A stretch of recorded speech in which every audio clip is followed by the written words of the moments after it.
Welcome to Stamp with Ginny. Today I'm going to share some tips for using your Painted Harvest stamp set.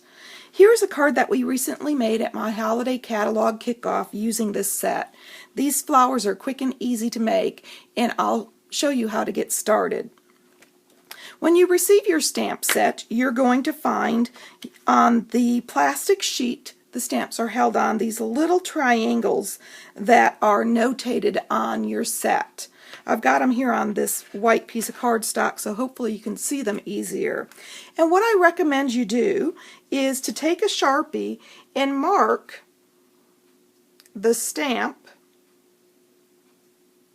where that triangle is. You want to make it fairly bold so that you've got that for future reference. And that way you know where that little triangle is at. That's there to help you line the stamps up when you're stamping. So let me set this aside and I'll show you quickly what that does.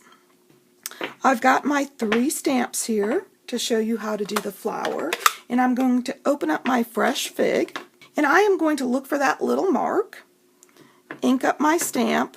We'll make it easy. I'm noticing that this is at the 2 o'clock mark, so I am going to stamp and lift. And now, remembering that that mark was at 2 o'clock, I'm going to ink up my smaller flower image, line up that marking, and right here is the marking for that 2 o'clock again, and go straight down and straight up. And as you can see, I get this wonderful layered image by doing that.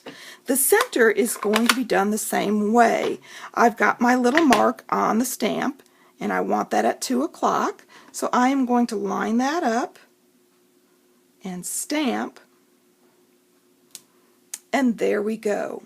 If you'd like a fuller flower, you can add a 3rd layer using another color that coordinates with the flower color that you chose. I happen to do this flower with full strength, and this flower here is a little bit lighter because I stamped off the larger flower before I stamped the 2nd flower. Real quick and easy. Let me show you that again. These little markings are what you're looking for. Make sure that you take a Sharpie and notate where that placement is on your stamps before you peel them off your sheet. If you'd like any of these products, feel free to stop by my online store. It's open 24/7, and you can get there from my blog, stampwithginny.com. Thanks for joining me.